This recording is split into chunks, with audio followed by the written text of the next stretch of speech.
우리에게 있는 대제사장은 우리의 연약함을 동정하지 못하실 이가 아니요 모든 일에 우리와 똑같이 시험을 받으신 이로되 죄는 없으시니라.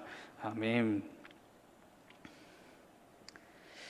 오늘 본문의 말씀은 성경책이 하나님의 감동으로 쓰인 책이라는 것을 믿기 때문에 성자 예수님에 대한 성령 하나님의 평가 혹은 소개 또 혹은 선언이라고 할 수가 있을 것입니다. 그리고 우리가 삼위일체 하나님을 고백하기 때문에 우리는 성자 하나님의 자기소개를 기록한 글이다, 그렇게 보아도 무리가 없을 것입니다. 하늘을 두루마리 삼고 바다를 먹물을 삼아도 다 기록할 수 없을 것이라고 우리가 찬송을 부르기도 하고, 또 성경도 그분의 행적을 다 기록하기에는 세상의 어느 책도 부족할 것이라고 말씀을 합니다. 그럼에도 불구하고 성경은 예수님을 소개하는 데에 진짜 모든 전력을 쏟아붓고 있다, 그런 느낌을 줍니다. 우리가 익히 알고 있는 것처럼 구약은 오실 예수님, 신약은 오신 예수님, 그리고 다시 오실 예수님에 대해서 말한다고 하죠. 진짜 그 말처럼 성경은 예수님, 심지어 아직 일어나지 않은 다시 미래의 언젠가 그러나 곧 오실 예수님을 소개하는 일에 정말 전심전력을 다하고 있는 책이다, 그렇게 보시면 정확하겠습니다. 이렇게까지 우리에게 예수님이라는 그 한 분을 가르쳐 주시려고 하시는 이유가 무엇인가? 예수님이 하나님의 아들이신 것과 그분이 십자가에서 우리의 죄를 대속하여 죽으시고 또 그것을 믿는 자들에게 구원을 베푸신다는 것, 구원의 충분한 이야기 아닙니까? 몇 줄이면 우리 구원의 얘기와 천국의 얘기까지 다 끝낼 수 있는데도 불구하고 예수님의 갓난 아기의 탄생 때부터 예수님이 누구신지, 어떤 분이신지, 무엇을 하셨는지, 무슨 말씀을 하셨는지, 진짜 정체가 뭔지, 이런 것에 대한 이야기들을 쫙 담고 있다는 말이죠. 그것에는 분명한 이유가 있지 않겠습니까? 그 분명한 이유를 성경 여기저기 여러 차례 그렇게 말씀을 하시지만 오늘 본문이 히브리서 말씀이니까 히브리서 안에서 찾아보겠습니다. 13장 7절과 8절 말씀을 제가 잠시 읽어드리면, 7절, 하나님의 말씀을 너희에게 일러주고 너희를 인도하던 자들을 생각하며 그들의 행실의 결말을 주의하여 보고 그들의 믿음을 본받으라. 8절, 예수 그리스도는 어제나 오늘이나 영원토록 동일하시니라, 그렇게 말씀합니다. 언제나 영원토록 변함이 없으신 예수 그리스도를 본받으라, 그 말씀하기 위해서 예수님을 소개하고 있는 것이죠. 본받는다고 하는 것이 무엇입니까? 이 사람이 딱 봤을 때 이게 예수님인지 선왕인지 구분이 안 된다, 그게 본받는 거예요. 그죠?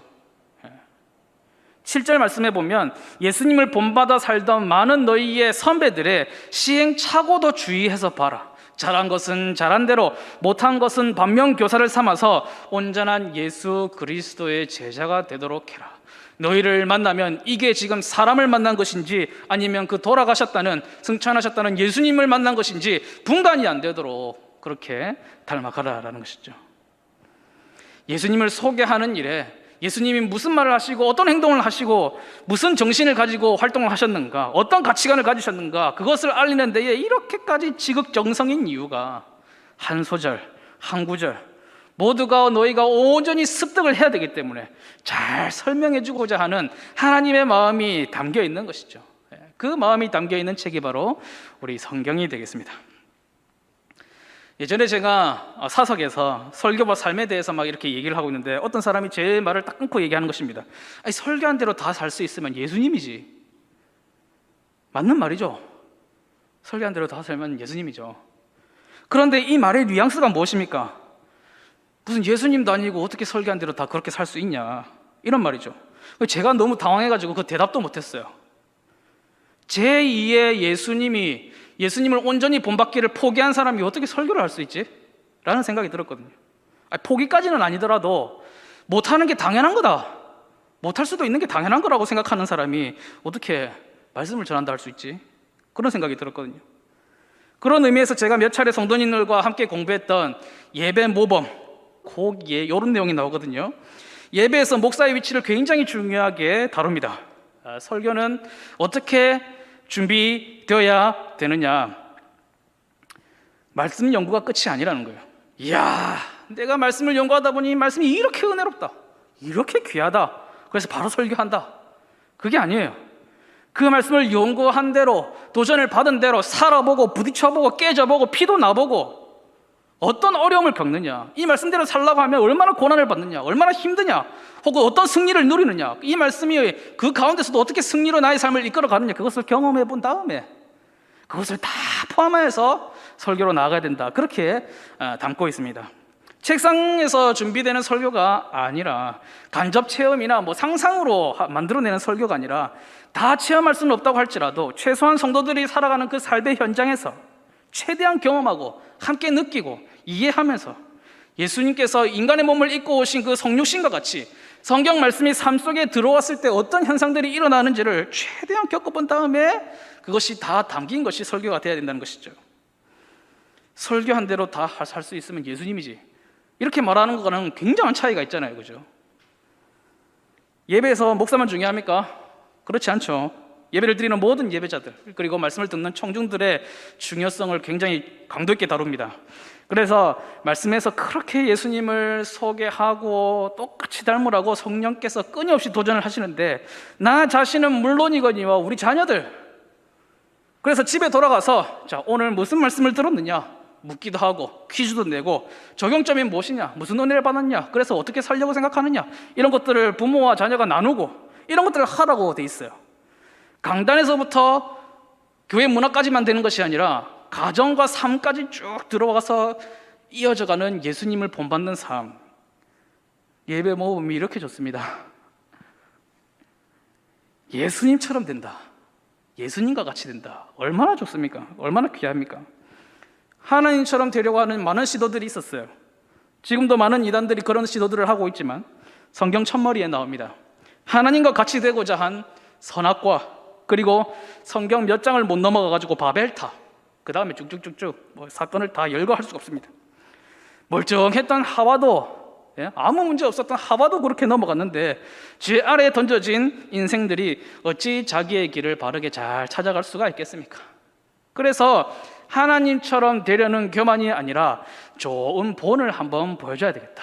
그래서 보내주신 분이 누구이신가?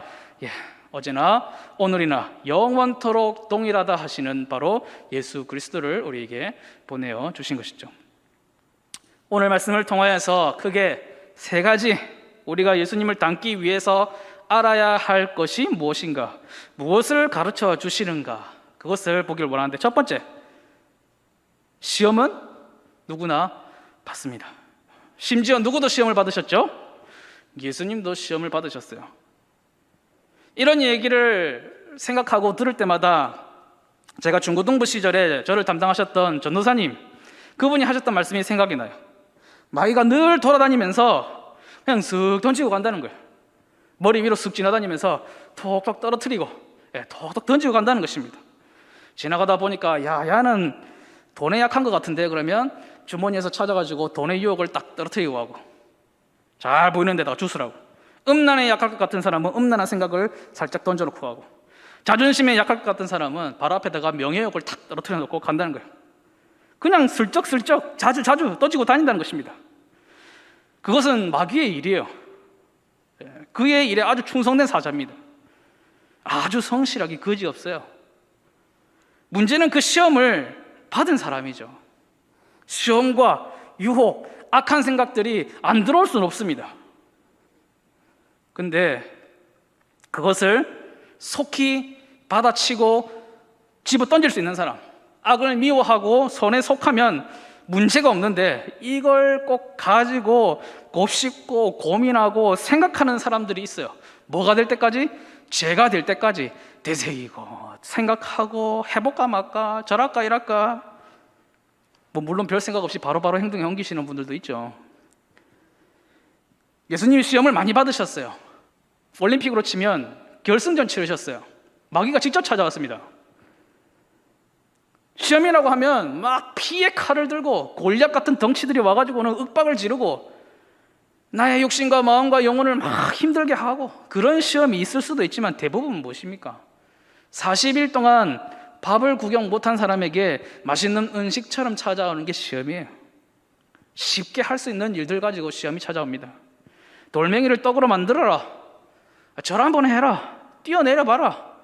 솔직하게 얘기해서 예수님이 하실 마음만 있으면, 하시려고 했으면 못할 게 하나도 없잖아요. 그죠? 그게 뭐 됐어라고 예수님이 그거 하시는 게.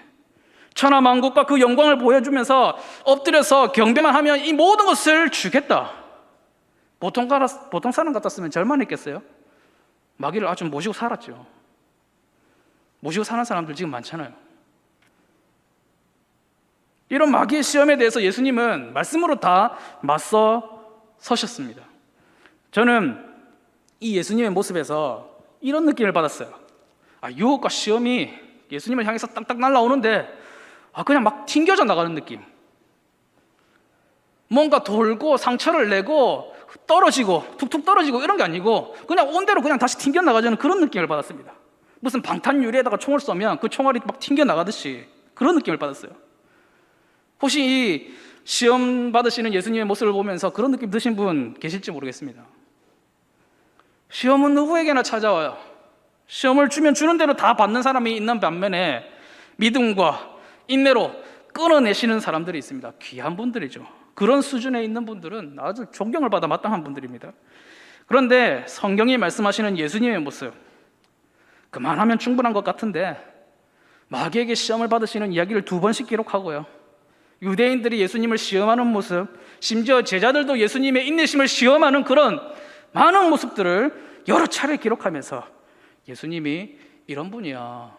예수님은 시험에 대해서 이렇게 대처하신 분이야. 너도 이렇게 돼야 돼. 아니, 너는 하나님의 형상으로서 원래 그렇게 지음을 받은 사람이었어. 어떤 수준입니까? 시험과 유혹이 올 때 막 튕겨나가는 사람. 방탄유리.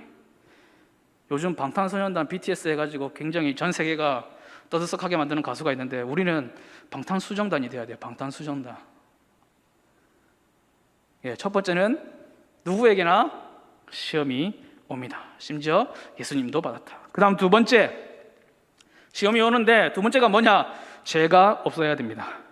예수님이 죄가 없으신 분이라고 하면 뭐 그것에 대해서 태클 걸 사람 이러면 교회에 안 계시겠죠.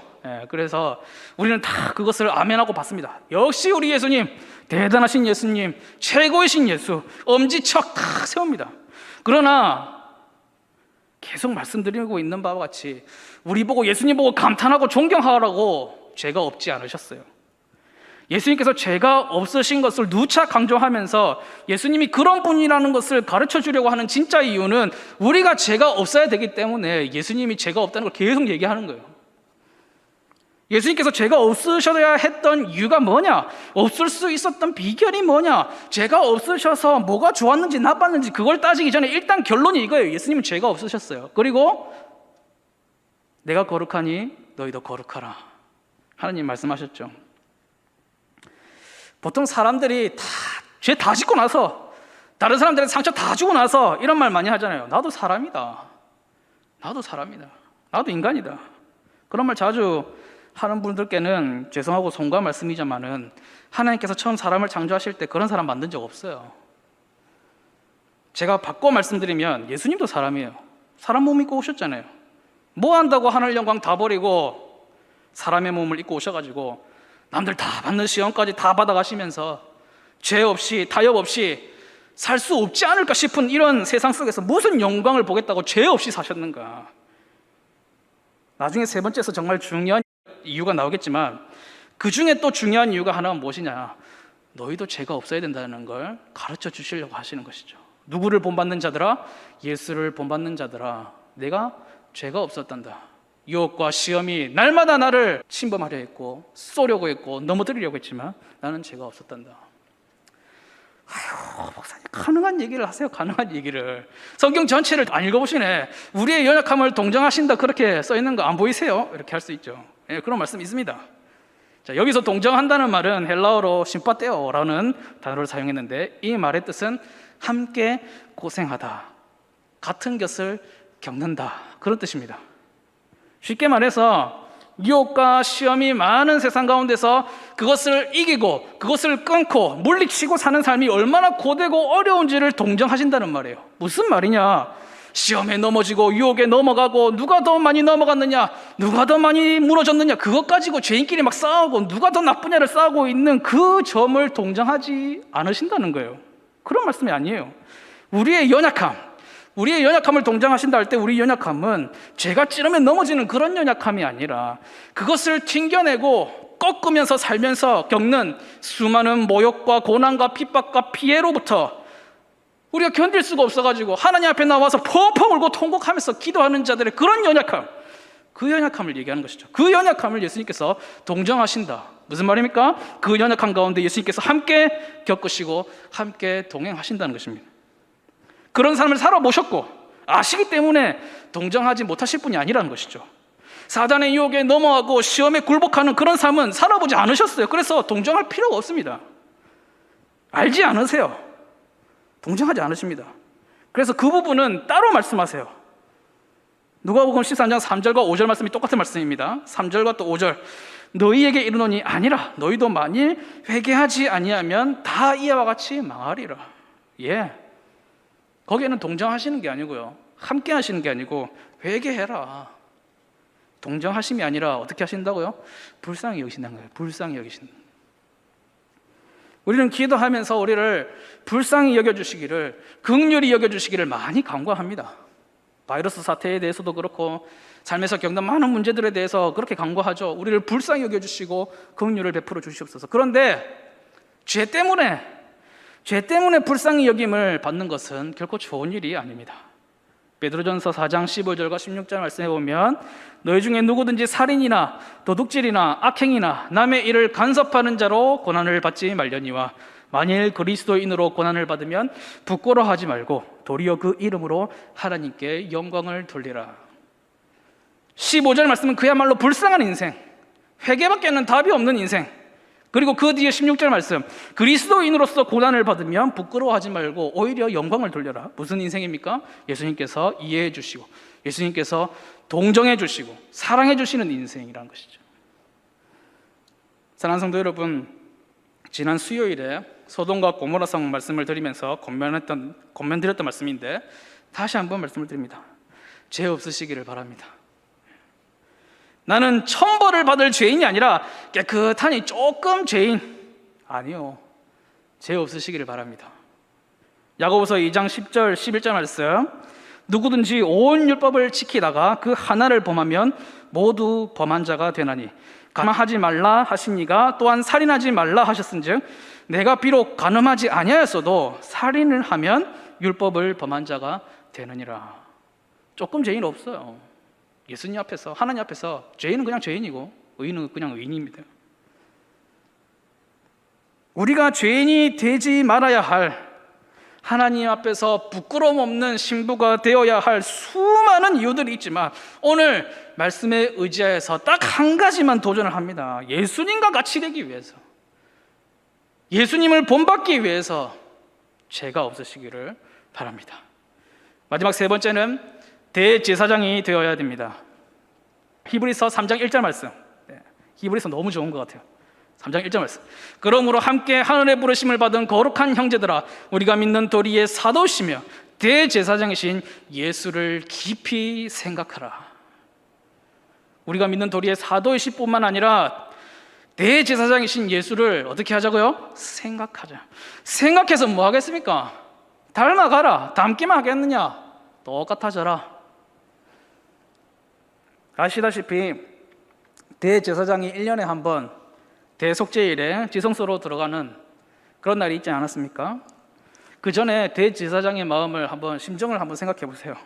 자기가 아무리 자신감이 넘치고 떵떵거린다 할지라도 모르잖아요. 얼마나 그 두렵고 떨림이 있겠습니까? 자신을 성결케 하고 깨끗하게 하는 일에 온 신경을 다 집중했습니다. 조금이라도 흠이 있는 채로 지성소에 들어갔다가는 어떻게 돼요? 소리 소문 없이 죽임을 당해서 질질 끌려 나올 수밖에 없는 처지가 되는 거죠. 그런데 우리의 마지막이요, 영원한 대제사장이 되어주신 예수님께서 십자가 위에 그 대속죄의 지성소로 들어가시는데 뭐가 없으세요? 죄가 없으신 거예요. 자, 그러면 그냥 대제사장들처럼 다른 사람들이 했던 것처럼 정결하게 하기 위해서, 살기 위해서, 살아남기 위해서 씻고 또 씻고 정결하게 할 때에 우리 죄 없으신 예수님이 무슨 일을 하시냐니까, 죄를 향하여서 타는 분노와 하나님의 진노가 기다리고 있는 그 십자가 그 앞에서 뭐 하시냐니까, 인류의 모든 죄를 자신에게 뒤집어 씌우고 계세요. 대제사장들은 살기 위해서 그렇게 씻고 또 씻어냈는데 죄 없으신 분이 오히려 뒤집어 쓰고 계세요. 이 장면은 정말 어느 영화 연출 감독 대단한 분이 온다고 해도 절대로 담을 수 없는 정말 장엄한 장면이죠. 죄가 없고 흠이 없는 어린 양의 제사, 예수님께서 죄가 없이 사셨던 이유, 우리에게 그 삶으로 초청하시기도 하셨지만 진짜 그래야만 했던 이유, 우리의 죄를 대속하시는 대제사장의 임무가 온전하기 위해서 죄 없이 사셨던 것이죠. 시험과 유혹에 넘어간 자들은 여전히 죄가 주고 있는 윤택함과 안락함 속에서 검은 미소를 짓고 있는 때에, 심지어 마귀에게 경배하고 얻은 온 천하 만국의 영광을 누리고 있는 그 권력으로 의인을 박해하고 십자가에 못 박으라고 큰 소리치고 있을 때에, 그 앞에서 시험과 유혹을 이겨내고 정말 지고지순하게 죄 없이 살면서 모든 수고와 고난과 핍박과 조랑을 다 감내하신 예수님께서 죄의 책임을 다 짊어지시고 그 대가를 대신 지불하신, 상식적으로는 이해할 수 없는 결산의 장소, 바로 우리 대제사장이신 예수님께서 서신 십자가 자리가 바로 그 위치라는 것이죠. 이 대속의 길을 열어주기 위한 사역의 그 길을 상세하게 기록하신 이유, 그것을 믿고 구원을 얻으라, 그것도 첫 번째 이유이고, 또 무엇이 있습니까? 너희가 이와 같이 살라는 것입니다. 너희가 대제사장이 되어라, 사람을 살리는 사람이 되어라 라는 것이죠. 사람을 살리는 방법이야 많습니다. 굶은 사람에게는, 굶주린 사람에게는 양식을 주고, 목마른 사람에게는 물을 주고, 곤경에 빠진 사람에게는 도움의 손길을 내어주고, 그런 일들을 하는 것이 사람을 살리는 방식 중에 하나입니다. 분명 교회와 우리 믿는 사람들이 행해야 할 선한 사업들이죠. 그런데 그러한 일들에 대한 교훈은 일단 뒤로 두고 정말 간절한 마음으로 성령님께서 성경의 저자들의 마음을 확 감동시켜가지고 한자 한자 정말 지워지지 않게, 누가 오해하지 않게 꾹꾹 눌러 쓴 예수님의 발자취, 거룩함, 성결함만이 사람을, 생명을 구할 수 있다, 그걸 가르쳐 주시기 위해서 예수님이 죄 없다라는 얘기를 일부러 기록하는 것이죠. 보통 사람들은 그렇게 생각 안 합니다. 거룩함과 성결함은 괜히 그냥 거슬리는, 그냥 우리 다 죄 있는 사람들 막 햇빛처럼 쬐어가지고 막 말려 죽이는 그런 거라고 생각하고, 죄인이 죄인을 보듬을 수 있다, 그렇게 생각을 해요. 아픔을 가진 사람들이 아픔을 이해할 수 있다, 이렇게 하면서 괜찮다, 나도 그렇다, 그 정도는 다 한다, 그 정도 아무것도 아니다, 더한 것도 얼마나 많냐, 그 정도는 진짜 착하게 사는 거고 진짜 옳게 사는 거야. 로마서 1장 32절 말씀, 그들이 이 같은 일을 행하는 자는 사형에 해당한다고 하나님께서 정하심을 알고도 자기들만 행할 뿐 아니라 또한 그런 일을 행하는 자들을 옳다 하느니라. 죄가 죄를 덮을 수 있느냐? 없다. 죄인이 죄인의 문제를 해결해 줄 수 있느냐? 서로 그냥 죄를 더하지 않으면 다행이다. 누가복음 6장에서 예수님이 이런 말씀하셨습니다. 맹인이 맹인을 인도할 수 있겠느냐? 둘 다 구덩이에 빠지지 아니하겠느냐? 무슨 맹인을 말씀하시는 걸까요? 진짜 앞 못 보는 맹인을 말씀하십니까? 아니죠. 죄 없으신 예수님 같은 사람이 아니라 죄 많은 사람, 심지어 자신이 죄인인 줄 모르는 사람, 양심의 화인을 맞은 사람, 그런 사람이 맹인인데, 맹인이 그들과 같은 맹인을 인도할 수 없다, 살릴 수 없다, 오히려 같이 죽는다. 우리가 시험을 이겨내고 유혹을 물리치고 죄 없는 사람으로 살기를 부단히 노력하고 정말 고군분투해야 되는 이유, 나 자신을 위해서일 뿐만 아니라 예수님처럼 사람의 생명을 살리기 위해서 그것이 필요한 것입니다. 택하심을 받은 족속이고 왕 같은 제사장인 저와 여러분, 예수님과 같이 참된 제사장이 되기를 바랍니다. 결국 이 말씀을 다 정리를 해보면 보통 상식적으로 가능한 선이 없어요. 마귀가 어떤 분인데 뻔하게 튕겨낼 수 있고 쉽게 철벽치고 끊을 수 있는 그런 시험과 유혹을 던지겠습니까? 다 넘어갈 만하니까 시험이라 그러고 유혹이라 그러고 그렇게 부르는 거죠. 죄 없이 산다는 것이 상식선에서 가능한 이야기인가 싶어요. 의인은 없나니 하나도 없다, 그렇게 말씀하시기도 하셨지 않습니까? 그럼에도 불구하고 예수님이 대제사장으로서 행하신 십자가의 대속만 기록한 것이 아니라 그분의 삶과 말씀을 유심히 기록한 이유, 보통 죄인들의 상식적인 삶이 아닌 진리의 삶, 성령 충만의 삶, 성도의 삶, 제자의 삶, 그 길로 여러분들을 초청하신 이유는 주께서 승천하셨다가 다시 오시는 그날까지 그분의 이름으로 행하는 교회와 성도들이 어김없이 빈 곳 없이 이 땅을 지키고 있을 것을 기대하셨기 때문이에요. 주님 다시 이 땅에 오셨을 때에 세상 모든 영혼들이 나와서 예수여, 당신이 이 땅에 일하지 않으신 적이 한 날도 없습니다. 내가 이 땅에 살면서 진짜 당신하고 똑같은 사람들을 많이 만나봤습니다. 적어도 이 부산 땅에서 수종교의 사람들 때문에 예수님의 부재를 느낄 수가 없었습니다. 그 고백들을 듣기를 원하신다는 것이죠. 예수님이 이 땅에 오셔서 다시 오실 때에 내가 다시 올 때에 이 땅에서 믿음을 보겠느냐 하셨어요. 이런 거죠. 세상 사람들이 다시 오신 예수님을 확 몰려와가지고는 예수님 도대체 어디 갔다 이제 오십니까? 갑자기 오셔가지고 뭔 말씀입니까 갑자기? 우리는 그런 얘기 들어본 적도 없고 당신은 처음 보는 사람인데 뭐 비슷한 척 하는 사람들은 많았죠. 그 사람들은 말세라고는 없는 사람처럼 살던데 이게 다 무슨 일입니까 도대체? 이런 일들을 향한 염려의 말씀이 바로 믿음을 보겠느냐 하신 그 말씀 아니겠습니까? 함께 하늘에 부르심을 입은 거룩한 형제여 자매된 성도 여러분, 오늘 말씀에 의지하여서 권면을 드립니다. 죄 짓지 마시기 바랍니다. 왜 고개를 숙이시는지 모르겠습니다. 눈을 피하지 마시고 오늘만큼은 죄 지어도 반드시 회개하라고 말씀드리기보다는 꼭 이렇게 좀 권면을 드리고 싶습니다. 뭐 좀 준다고 하면, 평안과 안녕을 준다고 하면 막 영혼까지 다 끌어모아서 영끌 해가지고 마귀 앞에 경배하는 그런 사람들처럼 되지 마시고 예수님처럼 되어야 된다는 거예요. 고로 죄가 없는 분들이 되어야 된다는 것이죠. 오늘 말씀의 제목을 죄는 없으시니라 그렇게 정했는데, 예수님이 어떤 분이신지 소개하는 성경의 증거죠. 예수님 정말 대단해요, 따봉! 그렇게 하라고 주신 말씀이 아니라 그랬습니다. 여러분이 죄가 없기를, 의인이기를 바라시는 간절한 마음을 진짜 보혈을 잉크 삼아서 기록하신 글자예요.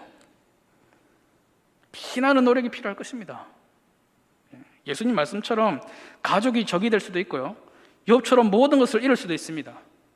오늘 우리 순교자들을 기념하는 주일을 보냈는데 자기 목숨을 잃을 수도 있어요. 그러나 그 길은 예수님께서 함께 걸어보신 길입니다. 예수님이 이해해 주시고 동정해 주시는 길이에요. 사랑하시는 길입니다. 그리고 반드시 구원이, 영광이 있는 길입니다. 그러나 우리가 타협하고 우리가 죄를 선동하고 우리가 죄에 대해서 아무런 경각심 없이 살아간다면 그것은 예수님이 한 번도 경험해 본 적이 없으신 길이고, 동정이 안 되는 길이고, 이해도 안 되는 길이고, 공감도 안 되는 길이에요. 그래서 나는 너에게서, 너는 나에게서 예수님의 모습이 발견되어야 됩니다. 당신을 보니 예수님이 이 땅에 진짜 있다 가셨나 봅니다. 예수님이 진짜 승천하실만 하셨습니다. 다시 살아나시고 계속 일하신 것이 아니라 당신 믿고 승천하실만 하셨습니다. 우리 교회 모든 성도들에게서 예수 그리스도의 모습이 발견되는 귀한 주님의 제자들이 되기를 주님의 이름으로 축복합니다.